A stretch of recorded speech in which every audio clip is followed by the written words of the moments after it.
Assalamualaikum warahmatullahi wabarakatuh. Perkenalkan, nama saya Dini Nur Fadilah, NIM 2119308. Di sini saya akan menjelaskan materi mengenai pernikahan. Pertama kita akan masuk ke dalam definisi pernikahan. Saya sudah sajikan beberapa tabel ataupun kolom itu diurutkan dari tabel laki-laki dan perempuan, kemudian ada bukan mahram, kemudian ada akad, selanjutnya ada menghalalkan hubungan.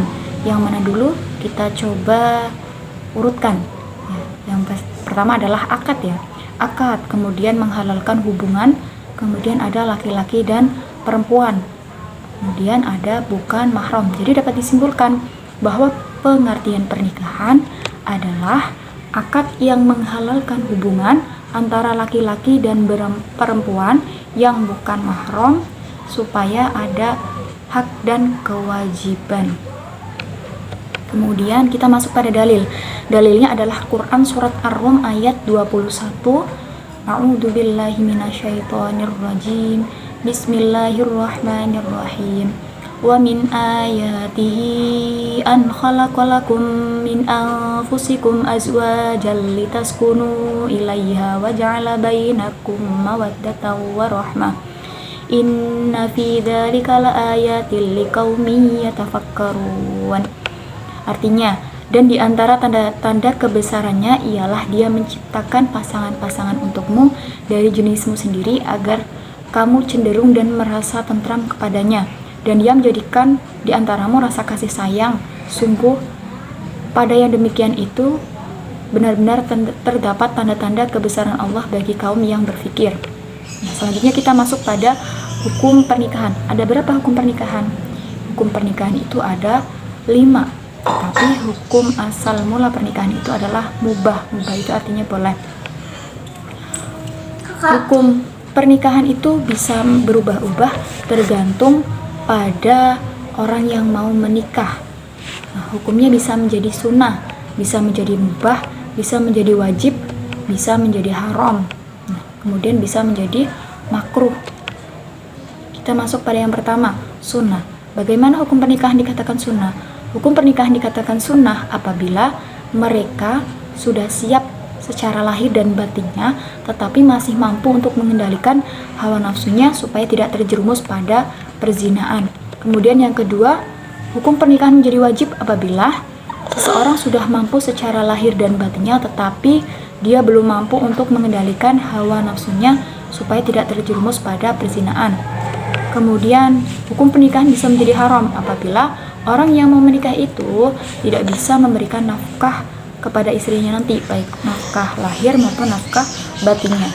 Kemudian hukum pernikahan bisa menjadi makruh apabila orang yang mau menikah itu tidak punya niat untuk memiliki keturunan, karena itu dapat menyebabkan putusnya ibadah sunnah. Kemudian dapat juga menjadi mubah. Ini adalah hukum asal pernikahan, artinya boleh. Menikah itu boleh bagi siapa saja. Rukun nikah. Coba perhatikan gambar di samping ini. Nah, di situ ada gambar. Coba disimpulkan rukun nikah yang terdapat dalam gambar itu ada berapa? Ya, pastinya ada calon mempelai laki-laki, kemudian ada calon mempelai perempuan, kemudian ada wali dari pihak perempuan, kemudian ada 2 orang saksi, dan kemudian ada prosesi ijab dan qabul. Selanjutnya kita akan belajar mengenai tujuan dan rukun nikah, kemudian hak dan kewajiban, kemudian hal-hal yang berkaitan dengan pernikahan, dan kemudian ada hikmah pernikahan. Kita masuk pada tujuan pernikahan. Apa sih tujuan pernikahan itu? Yang pertama, tercapainya ketentraman hati karena mawaddah warahmah lahir dan batin antara suami dan istri. Orang yang sudah menikah itu dapat mencapai ketentraman hati, baik bagi laki-laki maupun bagi perempuan. Kemudian yang kedua, memperoleh keturunan yang sah. Yang ketiga adalah pengendali agar tidak terjerumus dalam kemaksiatan. Kemudian yang keempat adalah mewujudkan keluarga yang bahagia. Yang kelima adalah memenuhi kebutuhan seksual yang halal, sah dan suci. Nah, rukun nikah seperti yang sudah jelaskan pada gambar itu ya. Rukun nikah ada 5. Ada calon suami, kemudian ada calon istri, ada wali pihak perempuan, kemudian ada 2 orang saksi, dan juga ada prosesi ijab dan qabul. Nah, ijab qabul, apa itu ijab dan qabul? Ijab adalah perkataan penyerahan dari pihak wali perempuan. Kemudian kalau qabul adalah perkataan penerimaan dari pihak laki-laki ataupun dari calon suami. Nah, ijab. Bagaimana lafaz ijab? Lafaz ijab, angkah tuka wa zawwajtuka mahtubataka binti, nama pengantin perempuannya siapa, kemudian alal mahri, tas mahar, maharnya apa. Kemudian dapat juga menggunakan bahasa Indonesia. Saya nikahkan engkau dan saya kawinkan engkau dengan pinanganmu, putriku, siapa namanya, dengan mahar dibayar tunai. Kemudian ada qabul.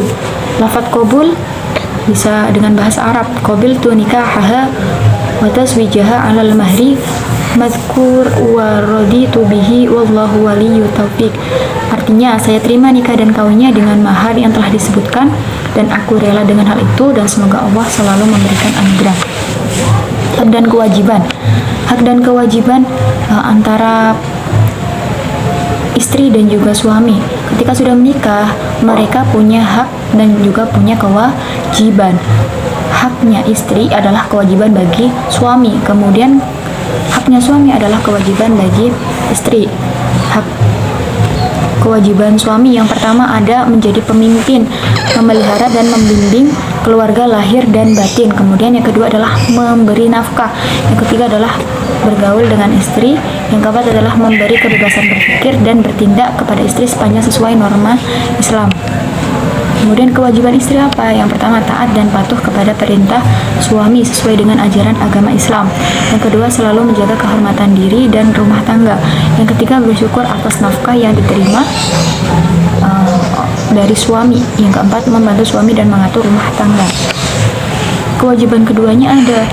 Apa kewajibannya? Yang pertama, mendidik anak dengan sebaik-baiknya. Yang kedua, berbuat baik kepada mertua, ipar, dan kerabat. Yang ketiga, setia. Yang keempat, saling membantu antar keduanya. Kemudian hikmahnya apa? Hikmahnya yang pertama, menenteramkan hati. Yang kedua, menyalurkan biologis yang halal. Yang ketiga, membina silaturahim kedua keluarga. Yang keempat, menghindarkan diri dari penyakit kelamin. Kemudian kita masuk pada talak. Nah, apa itu talak? Talak adalah memutuskan tali ikatan pernikahan. Nah, hukumnya apa? Hukumnya adalah makruh. Sesuatu yang paling dibenci Allah itu adalah perceraian. Maka dari itu kita tidak boleh sembarang untuk mengucapkan kata cerai.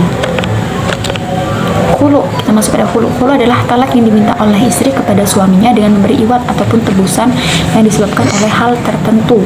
Misalnya suami itu seorang pemabuk ataupun yang suka judi, ataupun dia suka tidak memberi nafkah. Nah, istri mengajukan talak dengan memberi tebusan kepada suami. Nah, kemudian fasakh. Fasakh itu adalah talak yang dijatuhkan oleh hakim atas pengaduan istri. Kemudian setelah bercerai, istri itu punya masa iddah. Iddah itu adalah masa menanti bagi kaum perempuan. Tujuannya apa? Tujuannya agar mengetahui bahwa perempuan itu hamil ataupun tidak. Tujuannya sudah dijelaskan tadi. Rujuk adalah kembalinya suami kepada istri yang telah ditalak, yaitu talak 1 dan talak 2. Kalau sudah talak 3 itu tidak bisa rujuk.